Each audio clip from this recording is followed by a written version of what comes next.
ആഗ്രഹങ്ങൾ നല്ലതാണ്. പക്ഷെ അത്യാഗ്രഹങ്ങൾ നാശത്തിലേക്ക് വഴി തെളിയിക്കും. ഇന്ന് അത്യാഗ്രഹങ്ങളുടെ അതിപ്രസരമാണ് എവിടെയും കാണുവാൻ കഴിയുന്നത്. കുറുക്കു വഴികളിലൂടെ ധനികനും സമ്പന്നനും ആകുവാനുള്ള വ്യഗ്രത എങ്ങും പ്രസരിക്കുന്നു.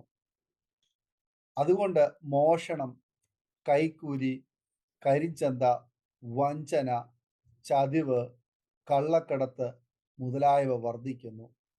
അന്യായമായി സമ്പാദിക്കുന്ന ധനമോ സമ്പത്തോ ഒന്നിനും ഉപകരിക്കയില്ല എന്ന് തിരുവചനം പറയുന്നു.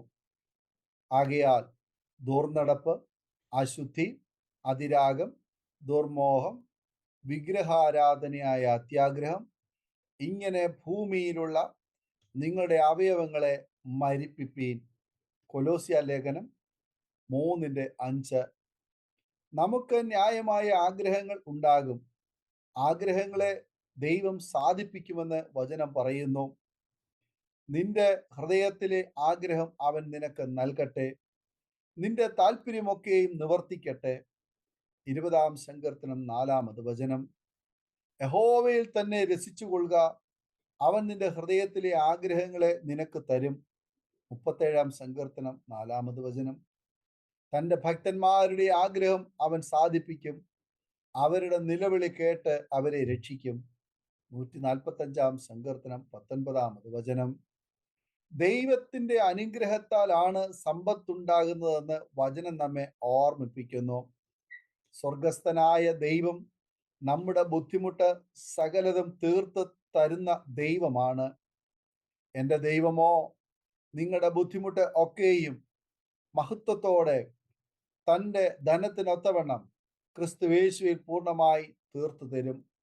ഫിലിപ്പിയ ലേഖനം 4:19.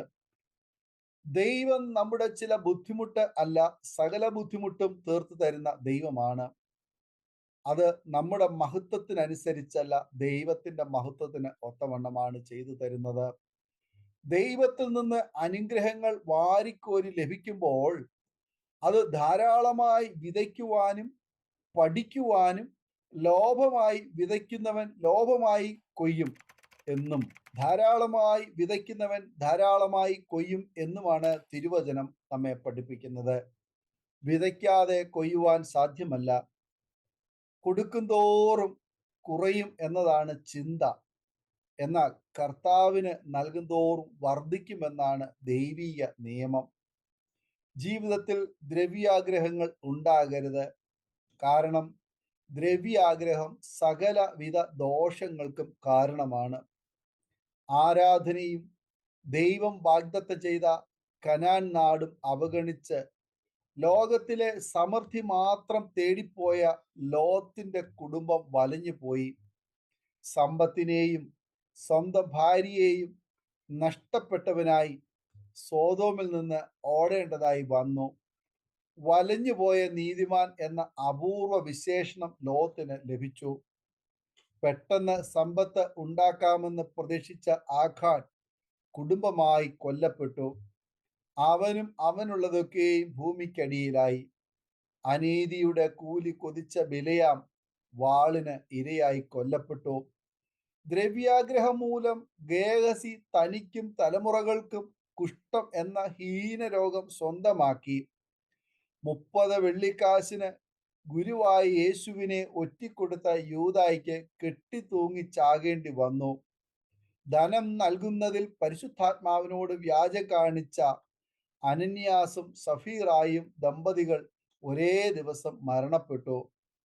സത്യവേദ പുസ്തകത്തിൽ പ്രതിപാദിച്ചിരിക്കുന്ന ഈ സംഭവങ്ങളെല്ലാം നമ്മെ പഠിപ്പിക്കുന്നത് ദ്രവ്യാഗ്രഹം മൂലം നാശം വിളിച്ചു വരുത്തുന്നു എന്നാണ്. ചതിച്ചും വഞ്ചിച്ചും എന്തെങ്കിലും തട്ടിയെടുത്താൽ അതിൻ്റെ ഫലം അനുഭവിക്കുക തന്നെ ചെയ്യും. ചതിവിൽ നേടിയ ഒന്നും നമ്മുടെ ഭവനങ്ങളിൽ ഉണ്ടാകരുത്. ചതിവായി വല്ലതും വാങ്ങിയിട്ടുണ്ടെങ്കിൽ 4 മടങ്ങ് ഞാനത് മടക്കി കൊടുക്കുമെന്ന് മാനസാന്തരപ്പെട്ട സക്കായി യേശുവിനോട് പറഞ്ഞു. ഫലമോ? യേശു അവനോട് പറഞ്ഞു, ഇവനും അബ്രഹാമിന്റെ മകനാകിയാൽ ഇന്ന് ഈ വീട്ടിന് രക്ഷ വന്നു എന്ന്. ലൂക്കോസ് 19:9. സക്കായി അബ്രഹാമിന്റെ മകനായി ചേർക്കപ്പെടുകയും ആ ഭവനത്തിന് രക്ഷ വരികയും ചെയ്തു. അതിനാൽ സകല അത്യാഗ്രഹങ്ങളെയും പാടെ ഉപേക്ഷിക്കാം. അത്യാഗ്രഹങ്ങൾ ജീവിതത്തിൽ നിന്നും പിഴുതെറിയുമ്പോൾ അനുഗ്രഹങ്ങൾ നമ്മിലേക്ക് ഒഴുകി വരുവാൻ ഇടയാകും.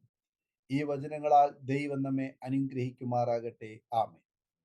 ഓർമ്മയുടെ മനോരഥത്തിൽ മായാത്ത ഓർമ്മയ്ക്കായി അരോമ മാട്രിമോണിയിൽ നിന്നും ജീവിത പങ്കാളിയെ കണ്ടെത്തൂ. നിങ്ങൾ ഒരു ക്രിസ്തീയ ജീവിത പങ്കാളിയെ അന്വേഷിക്കുകയാണോ? അതോ മക്കൾക്ക് അനുയോജ്യമായ ഒരു തക്ക തുണയ്ക്കു വേണ്ടി പ്രാർത്ഥിക്കുന്ന വ്യക്തിയാണോ? എങ്കിൽ അരോമ മാട്രിമോണി നിങ്ങൾക്ക് വേണ്ടിയാണ്. ഇന്നു തന്നെ സൗജന്യമായി രജിസ്റ്റർ ചെയ്യൂ. അരോമ മാട്രിമോണിയുടെ പ്രത്യേകതകൾ: രജിസ്ട്രേഷൻ തികച്ചും സൗജന്യം. ലോകത്തെവിടെയുമുള്ള അനുയോജ്യമായ ക്രിസ്തീയ ജീവിത പങ്കാളിയെ തിരഞ്ഞെടുക്കാം. വിവാഹം നടക്കുന്നതുവരെ സർവീസ് ലഭിക്കുന്നു. ഏറ്റവും ചെറിയ പാക്കേജുകളും തിരഞ്ഞെടുക്കാം. അരോമ മാട്രിമോണി നിങ്ങൾക്കായി ഒരുക്കുന്നു വിവാഹം പരമാനന്ദം. Email aroma matrimony2020@gmail.com.